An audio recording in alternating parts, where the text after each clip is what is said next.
What is going on, everybody? Welcome to yet another episode of The Rose Show. As always, I'm your host, Jay. Who else but me? And today, my guest is Steve Williams of FivebyFive.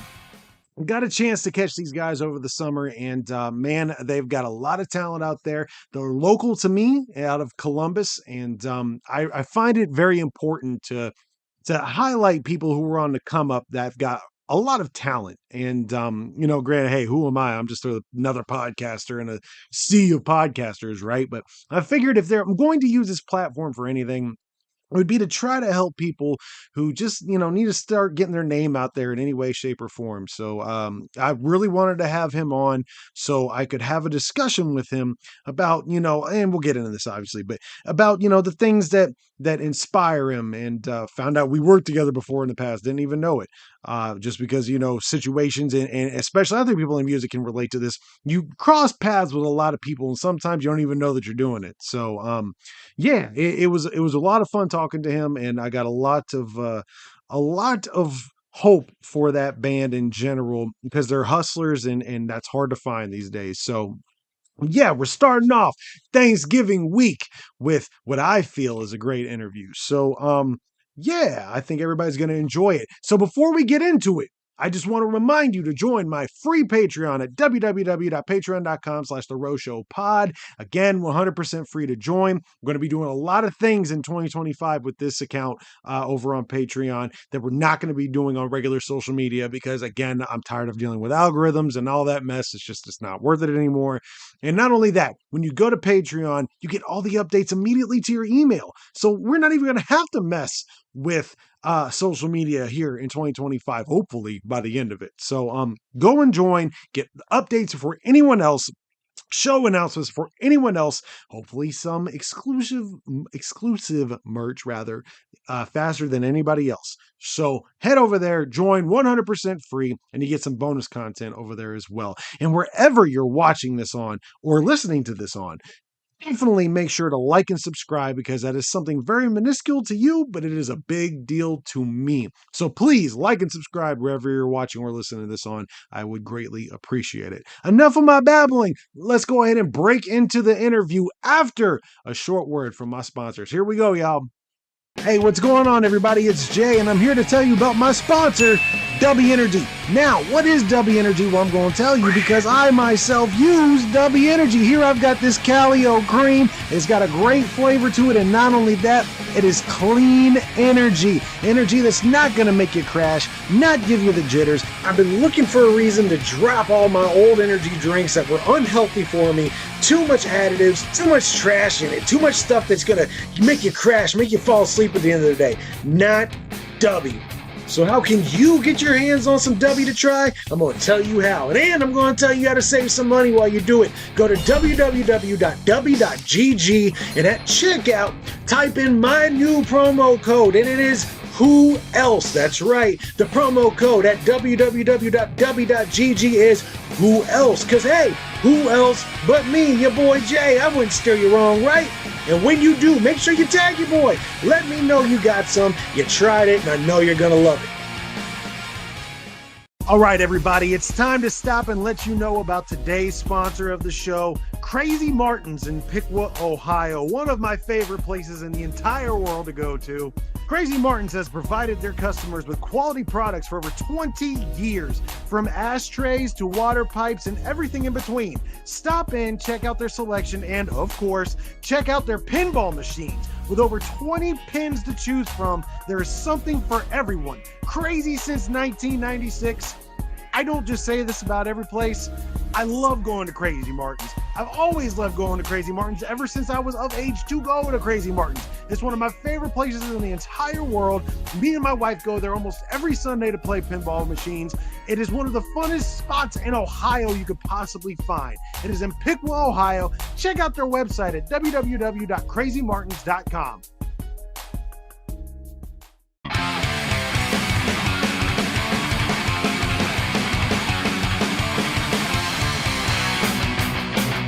What is going on, everybody? Welcome to yet another episode of The Rose Show. As always, I am your host, Jay. Who else but me? And before we get going, have only done this one other time in the history of this show. However, as we're recording this right now, uh, the Tennessee Titans suck. The Cincinnati Reds are not in the playoffs right now. And I have been working my ass off for like 2 months straight, and it's Friday night. Even though you're watching this on a Wednesday morning, it's Friday night. So I'm drinking a beer. And like I said, I normally don't do that on this show, but I'm doing it tonight because I want to have some fun. And the reason why I'm picking this one in particular to kick back and relax a little bit, because this is going to be kind of a talking shop session. So when I met this individual that's joining me right now, it was at Camp Zool 4, which was this previous year's Camp Zool. And these guys really impressed me with the style that they brought because it's a style that I attract, as far as what I listen to and what I'm into. And it's not often that when I'm on the side of the stage when I'm working in an event that I'll actually take time to stand on the side of the stage and watch people because I've seen so many acts, and I know I'm not alone in this. This isn't like breaking news, but I've seen so many acts in music that it takes a lot to catch my attention. And these guys in this band definitely did. So the band is called FivebyFive, and the homie that is joining me today is Steve from that band. My brother, how are we doing today? I'm doing good, man. How are you doing? Not bad. Like I said, I got a little brew on me, so it's about to get a whole lot better. So, what I want to, and by the way, I guess I should point this out. We are both Ohio natives. I live in the Dayton area. You are out of Columbus, if I understand correctly. Yes, the Yes, Columbus area. I'm from Portsmouth originally, but I've been in Columbus the last few years. Gotcha. So we're kind of in the same vicinity, but your guys' name was brand new to me, and that's rare for me. So the being the band name Five by Five.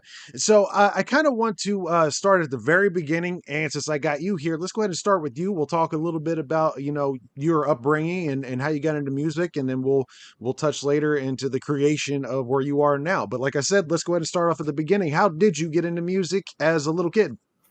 So I really, at the beginning, I wanted to be a writer. So like I wrote like a lot of stories. In school, I'd like try to like get in like poetry contests, things like that. Always had, I still do, had a notebook that I just whatever was on my mind, I'd write shit down in, and I kind of turned into songs. I didn't really do a whole lot with them other than just kind of keep them in a notebook or keep them in a stack of notebooks. And then in 2012, I met a group of guys working at a pizzeria. Um, was real into like Adam Gontier, 3 Days Grace back then. So that's the type of music that we played. Um, I played bass in that band actually. So not a whole lot of rapping, but I kind of started rapping on the side a little bit, and just found myself in some different projects throughout that time, and kind of led me to where I am now. Yeah. Well, on that tip, real quick, before we get any further into this, how happy are you that Adam has rejoined 3 Days Grace? Oh, I'm stoked. I just saw that they announced the Mhm. tour. The last time I seen them was in Hershey, Pennsylvania, and it was a crazy show. So I'm hoping to catch them again. Yeah, it's Yeah. gonna be dope.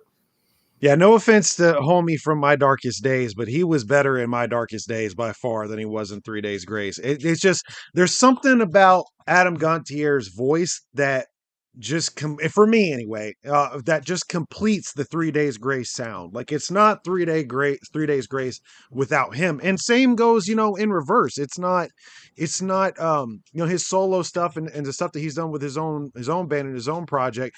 It's just not it's not the same. So I was very happy to catch them. And though unfortunately, the only time I ever did get to see them locally, for those who don't know, in the Dayton area, there used to be a festival that was very successful in the Dayton area from this radio station called 1039 The X.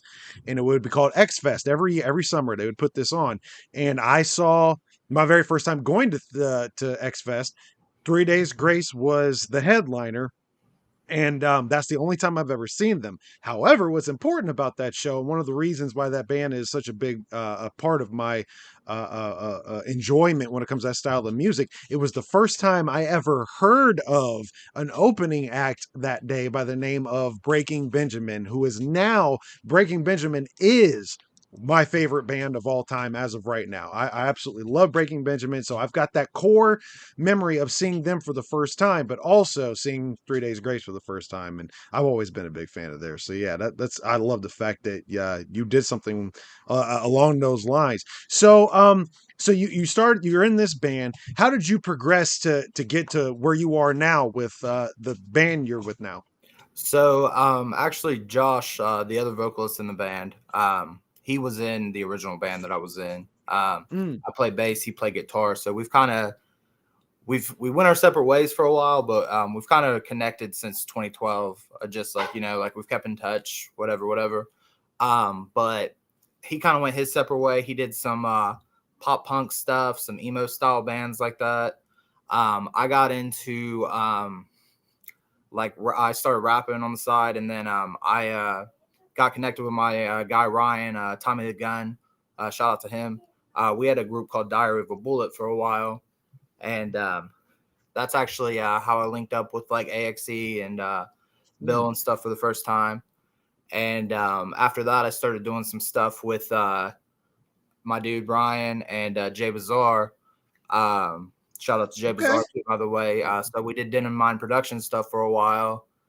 Um, and all that kind of went on for a good while. And I ended up moving from Portsmouth to Newark. And that was right at the end of 2019. So right as I kind of got all settled in, COVID hit. And Mm. during COVID is when I linked back up with my guy Josh. We kind of locked in one day. I was just coming over to kind of record a verse for something that he had. We ended up recording like 6 or 7 songs over like the weekend, and it kind of led to the start of 5by5 stuff. Oh, gotcha. Jay Bazaar's been on this show. I've known him for probably, I want to say I probably first met him at like 2010, I think. He was at a show locally here with some guys. We used to go by the group name Mass Murder Media. They would put on shows in this area, and Jay came out to one of those shows, and I've known him ever since. Good dude. I've done a track with him myself. Hard worker. One of those guys that and I mean this the best possible way. One of those guys that's going to do his art, nothing else matters. Like Definitely. he's going to put it down. I've seen him put it down in front of the gathering, and I've seen him put it down at a show with 3 people, which that was the show I met him at. There was nobody there. There was more artists than there were people there to watch the show. But he was still put it down regardless. And I've got a lot of respect for people that hold that kind of grind. So how did you since we're on the topic of Jay, let's talk about that a little bit more. How did you guys link up? So at the time I was doing Diary of a Bullet stuff with Tommy the Gun. He had kind of linked up with Jay, just they kind of met at a show, and they were kind of like talking back and forth through Messenger. They had talked about doing some stuff, and we all just kind of linked up in the studio in Portsmouth one day, and Mm. just kind of went from there. Actually, to throw a little throwback piece of history at you, I was flipping through some old flyers earlier, and we played a show with you guys back when it Oh was no Ministry shit. of Variety. Yeah, the venue in Cincinnati. It was Oh yeah. the Yeah. 20th anniversary Great Milenko Tour. So Oh god. throw that Oh, little that was a throwback stress. at you. That was a stressful fucking day. I Yeah. remember that one very clearly. So, refresh my memory. What was the band name? Was it 5by5? So Or no, you were no, with Jay. I was You with were with Jay at the Jay then. time. So yeah, that was Okay, Denim okay. Mine. So, all right, I want to talk about that show. I've never talked about it publicly in a forum like this, but it was one of the first times where I kind of realized like things are not as they always seem to be, and when it happened at this show, and the reason why I had the reaction that I did, and you totally understand the reaction, but those watching won't. Um, the guy who put on that show, I'm not even going to say his name because I don't. It's like Voldemort. I don't want him to. Yeah, the guy who put on the show is a well-known snake of a promoter, and this dude would put on shows with local acts, and there'd be like 13 local acts before the main tour would even start. And so you would sometimes start the show at like 5 o'clock, and the headlining tour wouldn't even come on till like 9. So you had to suffer through 4 hours of openers. And this one was not that. I don't even think there was that many people on the bill. However, he was told that he's not allowed to have any opening acts. Didn't tell anybody, myself included. I helped him put this fucking show together, myself included. He told nobody that he was told not to have any local acts on the bill. We were cleared just because we had the name, so that was what we, at least we being Minister Sobriety, we were cleared to, at least we had the name and recognition, but nobody else was apparently. So we get to this show, and I'm not trying to disparage Psychopathic Records by any means or anything like that, but they had told day of show, they told this promoter no local acts, us included, us being Minister Sobriety. He said nobody's allowed to be on this show. It lessens the brand of Psychopathic Records, which I still remember that specific phrase. It was Billy Bill who said that. It waters down the brand of Psychopathic Records, which in itself is ridiculous because they've done so much damage to their own reputation at this point. It was irrelevant. But what the reason why I bring this up and why it's not like a sob story is the promoter begged and begged and begged. Can we please have these locals on? They sold these tickets. We got to have them. And I think like 3 acts were greenlit, and we had 5 on the bill that day. So all the locals got together, and I would include Minister Sobriety in that too, because I mean we're local to the area. All the locals got together and were like, "We're gonna get everybody on this show one way or the other. It doesn't matter what we got to do. We got to share sets. We got to share equipment. Doesn't matter." They gave us 2 hours to work with, so they said 3 acts in 2 hours. Like we couldn't even get 4 acts in 2 hours, barely, with the amount of equipment and stuff, because there were multiple bands on the show. So Mhm. there was no way we were getting all that in 2 hours. And but we all got together and we're like, no matter what, everybody who sold a ticket to be here is getting on that fucking stage. And I'll never forget it. Like I think you guys ended up sharing a set with somebody. We shared equipment with Toy Box Killer, and I forget what happened with the rest, but somehow we all made it like happen. Everybody that was supposed to be on that bill played. And I'll never forget looking at Billy Bill sitting in the corner like this, watching the stage, because we outsmarted his ass. Like we all were getting on that stage one way or the other. And it was just one of the coolest fucking memories I've had, because it was almost like the people that claimed to be the ones who bucked the system were the system, and we were the ones bucking them. That was one of the coolest show memories. And were you guys frustrated dealing with that? Because I know even I knew we were going to get ours regardless, but I felt like shit. Knowing that some people were going to get boned, and Jay was, and you were on the receiving end on that more than most. How did you guys remember that night? So I back then Jay was handling a lot of that stuff, so I didn't really like talk to promoters or anything back then. I'm kind of a background guy at that time. But knowing, having friends in the area, the Cincinnati area and stuff, I knew the name of that promoter, so I feel like I kind of went into the show expecting the worst and hoping for the best. Yeah. Um, and it turned out to be a great night. I should say that first and foremost. Like, it turned out to be a great night. The energy, everybody was fantastic. Shout out to Irrational Behavior, the Rejects. Like, they cut their set short so we could do a whole extra song. So like it turned out to be a great night. But also a good learning experience along the way too. Yeah, yeah, absolutely. And I remember I didn't even stay. Minister Sobriety got done, and I was so pissed off just at the situation. Like again, it is a cool memory. I enjoy the fact that we were all able to pull off what we did. And hey, I had a great time playing that show. But I was so pissed off, I ended up leaving before the touring act started, and I went to Odd Bodies in Dayton, which I was a promoter at the time. 10 Years was playing that night. And I was like, fuck it. I'm just going to Odd Bodies. I'm going to go watch 10 Years. And I watched them tear the fucking house down. And it was a cool day, but like you said, it exposed a lot. So what else would you say would be your main influences when it comes to, how you mold your music? Because I know typically when you do underground stuff, you have a plethora of stuff, and we touched on 3 Day Grace. Is there any more bands in particular that when you think of these are my influences, this would be them? Well, you just brought up 10 Years. 10 Years is definitely one of my favorite bands. Chevelle, a lot Oh of bands yes. like that.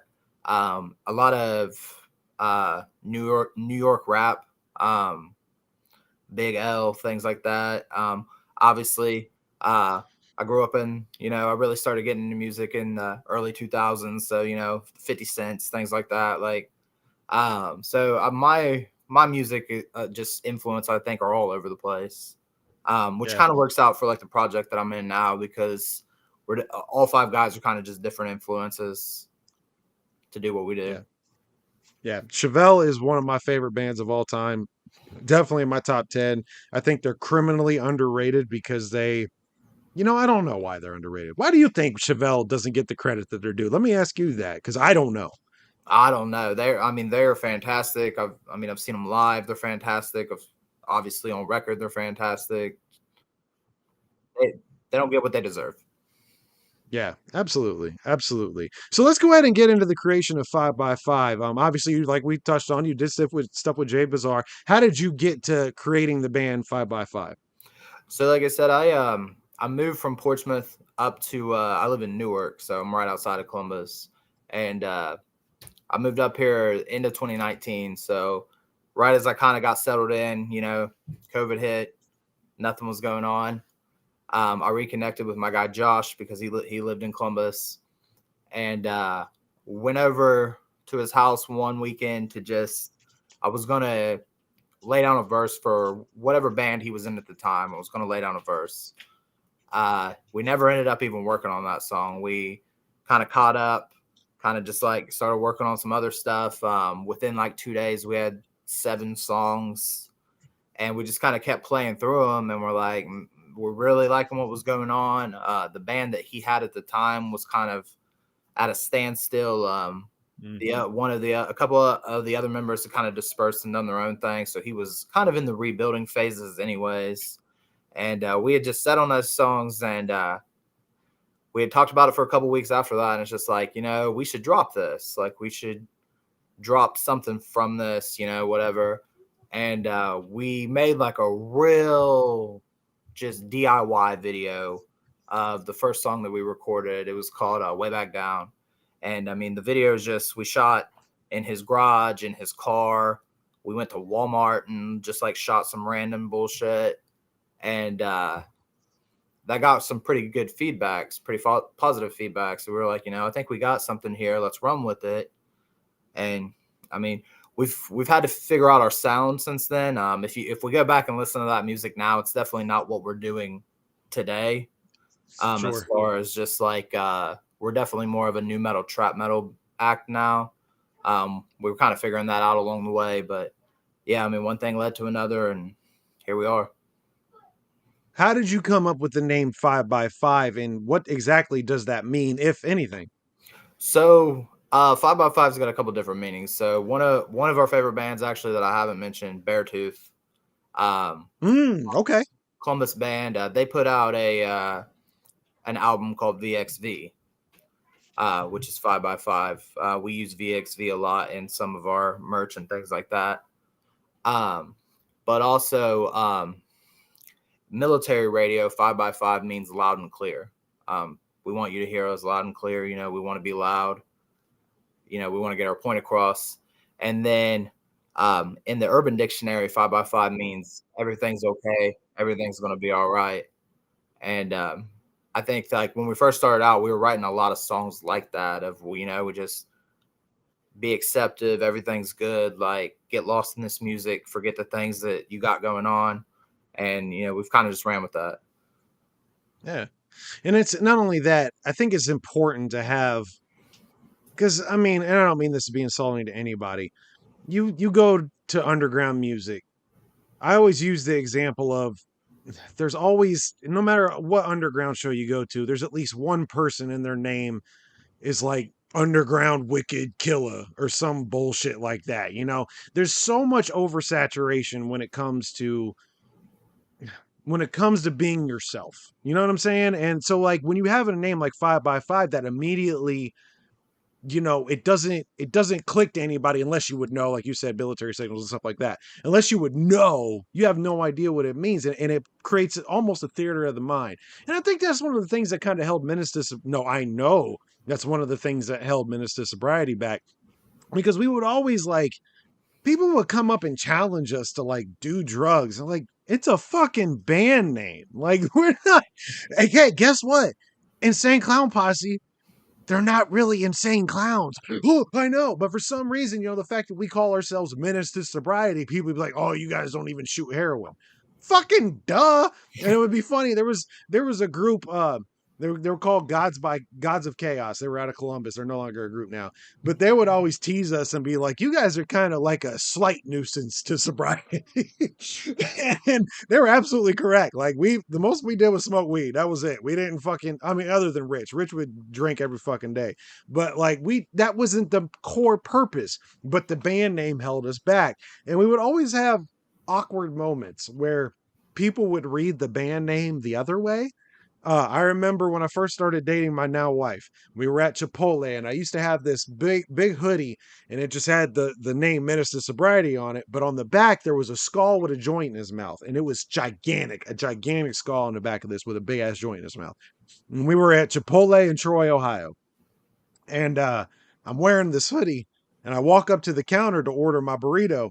And the guy at the counter is like, man, I love that hoodie. I was like, man, thanks. I appreciate that. Thinking he was talking about the band and maybe he knew us because the band was based for a long time out of Troy, Ohio. That's where it originated. So it was never any like big deal. I shouldn't say big deal. It was never a surprise if somebody in Troy noticed one of us and said, man, I love Menace or whatever. Cause that's again, our home base. So, I like, hey man, thanks. I appreciate that. He goes, yeah, man. Uh, I've fought sobriety my whole life. My grandpa, he had sobriety issues. My dad died from addiction, man. And I really like the message you're sending with that shirt. And I'm just like, what do I do at that point? Like, I'm not going to explain to him, like, no. We're actually promoting drinking and smoking with this. Like, you can't do that, right? So it's funny because like my wife is standing next to me and I stone face look at this dude and I'm like, hey, thanks, man. I appreciate that because I'm not going to give the spiel. And I tell my wife, I'm like, move, keep going. And she's like, what? I'm like, I can't turn around. So I'm like walking out of the building like slowly as fast as possible so he doesn't see the gigantic skull with the fucking joint in my mouth because I don't want him to feel stupid. Like this random stranger was pouring out his heart to me. I didn't want him to, hey, guess what, motherfucker? I smoke joints all the time. I didn't want him to say that. But so yeah, that's just an example though of like somehow sometimes the name holds you back. So you got to be careful when it comes to stuff like that. That's one of the things that I don't think people realize. Having an original name Chevelle, you know what I'm saying? 3 Days Grace. Even somebody simple as Big L. Big L. You can't interpret that in any other way except for what the artist wants you to interpret that. So that's smart. Hell yeah. So in the creation of the band, and granted, you said that, you've already been in a band before 5by5. Was there anything in particular that you found struggling in setting it up? Because being in a group with that many personalities, there's almost always guaranteed for some kind of styles clash. Do you guys find, or have you found before in the past, either by setting it up or getting the project going? Has there been any challenges that you didn't see coming? So, as far as setting up the band, this has been the easiest project that I've ever had. Okay. And like past bands, finding a drummer is always Mm, insane. Um, yes. so we had me and Josh. We had some stuff recorded. We were kind of just doing everything on Logic and things, because we didn't have any other members at the time. But our dude Sam, um, he actually originally played in the old band from 2012 with us. He's our bassist now. He had moved to Columbus, so it was like, okay, well, we got three of us, like that'll work. And Josh found our drummer Gabe. They worked together. Just ironically, they were talking about music one day, and Gabe's just like, yeah, I drum. Like I haven't drummed like in a band in a while. So he was like the first drummer we met that wasn't in like 15 other bands. Right. And then recently we added our guy Matt. He's our lead guitarist. He was in a band in Columbus that was doing pretty well. They disbanded, and I don't know, it just all worked out. It like linked up. Him and Josh were good friends. We had one practice with him, and we were just like, yeah, this is where the direction we're going. These are our people. So as far as clashing, no. But I think we do a good job of taking constructive criticism from each other well too. Nobody really Mm, has a big head. Everyone's just like, I have an ideal, but I'm open to a better ideal. And then when me and Josh write, we kind of act like we kind of have that same mindset too of, like, hey, I like what you're doing here, but I think it would be better if we did this, or, hey, I know we did this different, but I think the way we did it the first time is the way that we should keep it. So we do a good job of kind of staying level headed and just taking that constructive criticism from each other, and it goes well. Yeah. 2019, the drummer that had been with Menace to Sobriety for almost, I think, 15 years, decided to call it quits. And Menace was my first band. So I'd had never been in a band before then. Granted, I was with them for almost a decade, but um, I never had to deal with the horrors of finding a drummer until he quit. That is something that nobody, unless you're in a band and have tried to go through the process of finding a drummer, quite understands. You hit the nail on the head right there, bro. When you said it's hard as fuck finding a drummer that's not in 20 other bands. That shit is difficult. And especially when you take it serious, because there's a lot of drummers that just want to come and jam, and hey, that's fine, there's nothing wrong with that, but finding somebody that wants to actually take it serious is tough. And finding that synergy is tough. Actually, up until the day Menace stopped being a thing, like, we were still trying to find a new drummer. We never found a permanent replacement, and we could find guitars with almost ease, but if we wanted to, that was, which we didn't. But finding a drummer was fucking tough. Yeah. So that's a, you kind of triggered me when you said that, because I was like, oh god, I remember what that process was like. This sucks. Um, so in your time of doing 5by5, has there been any moments that has really stuck out for you where you're like, I mean, you said you guys get along great and that's awesome, but have you had any certain specific shows or memories in the time of doing this that stick out to you more than the rest? Yeah, we just played with Hannibal last month. I don't know if you know Hannibal, but we've definitely spent this year playing a couple big shows where we've opened for some big bands, and those are like the nicest ladies that I've ever met. Like, we've played a lot of shows where the national band didn't want to make eye contact with you, didn't want to say hi. Sure. They don't want to talk to nobody. Hannibal was fantastic. They came out and introduced themselves. They took pictures. They hung out. They were so sweet. So that show really sticks out. Their fans were amazing. And then I think every show that we've had with Dropout Kings, those guys have just kind of became our homies. Obviously, they collabed on the first song that we had that kind of really took off. And since then, like, they've just kind of kept in contact with us, and it's just always like good, like, brotherly vibes with those guys. So definitely any Big show. fan. I'm a big fan of them. I like them a lot.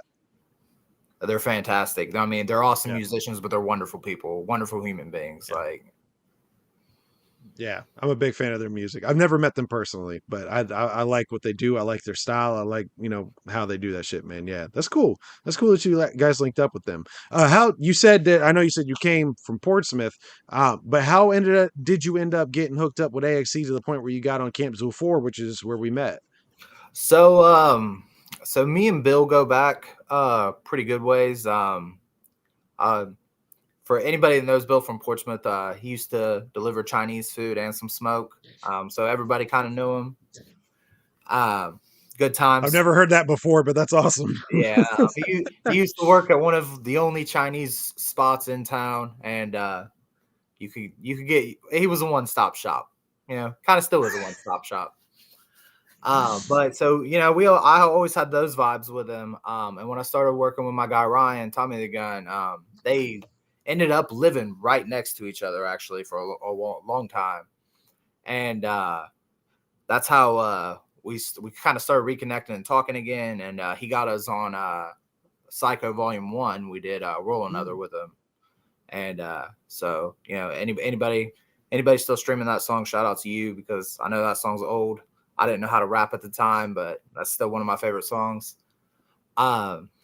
And yeah, just kind of went from there. And I hadn't talked to him for a minute, but one thing about Bill is I think he always watches. He sees who's grinding. He sees who's Yeah. kind of doing their thing. And he had reached out to me about Camp Zool 4, and I was just like, any time, any day. Like, I'm down. I'm ready. Like, I was excited to go just for the atmosphere. I actually we played Saturday. I camped out on Friday. I camped out Friday and Saturday, and I mean, I just kind of took it in.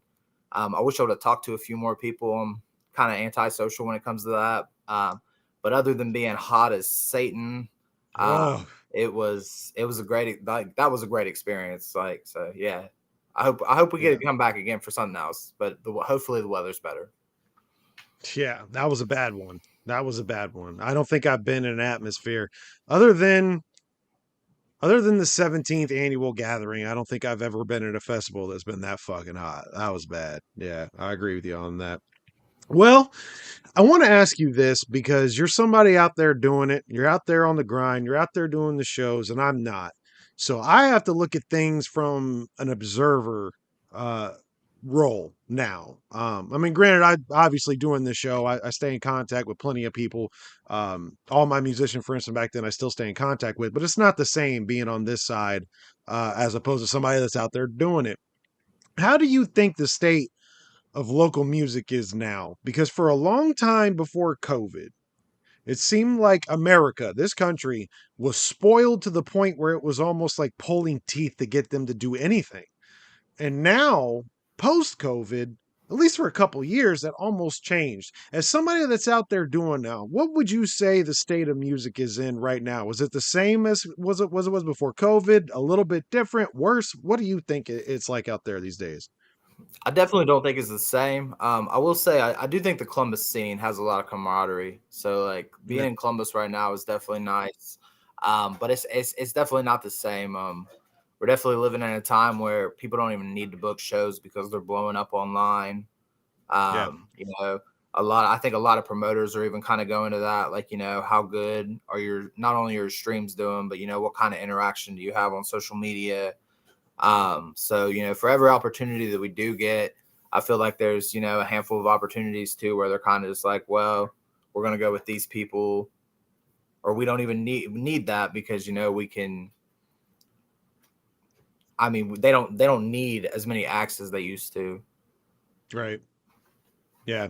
And that was a big problem with the promoter who will not be named. Again, he would book so many goddamn locals because that was the only way you could sell tickets to some of those high ticket artists. Now, granted, we were lucky in the Dayton scene when I started booking Twisted at Odd Bodies because it hadn't been done before. Um, but in a place like Columbus, especially around that time, that market had been so oversaturated. I mean, every weekend there was a Juggalo show of some sort.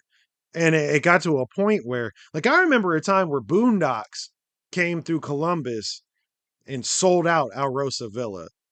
And then the first show I did with them, there were 60 people there. Like, because the underground specifically, underground music, the Juggalo scene, I guess you could call it, has a very big problem with finding a spot that works and then bleeding that motherfucker until four people show up. And so when I was on the way out or pre-COVID, it was bad. Like it was very hard to get people out. And then coming out to like Camp Zool and seeing this other stuff, I saw the scene was kind of healing. So that's good to see that somebody that's in the scene is at least recognizing, hey, you don't have to push as hard to get people out. And not only that, you start seeing some of these, like, a lot of groups are going overseas. And I said that when it came to professional wrestling, because I'm a big professional wrestling fan. I said that myself. You start seeing some of these crowds out there where, they just book a show and it sells out within minutes. There's some stubborn ass American crowd who just thinks, I'll see them next time. You're going to lose them. So if you're watching this and you're a fan of music, you need to be there because people are finding other routes and venues. Not, as Steve said, not as many people are need to be booking these shows. If it's something you like, you need to support it because people are going to find other routes to do it. Well, in closing, I always give the last couple of minutes to my guests. If there's anything particular they want to plug, if any way they can find you specifically, any websites to go to, any platforms they can find Five by Five, now would be the time to drop it. I'll go ahead and turn it over to you. If there's anything specifically you want to plug, the floor is yours, homie. Yeah, so you can find us on Spotify, Apple Music, 5by5. It's all one word. Instagram, TikTok, 5by5OH.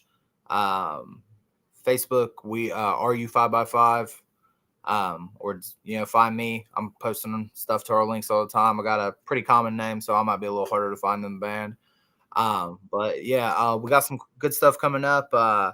we're about to drop a cover song to a Selena Carpenter song soon, so that's coming pretty quick.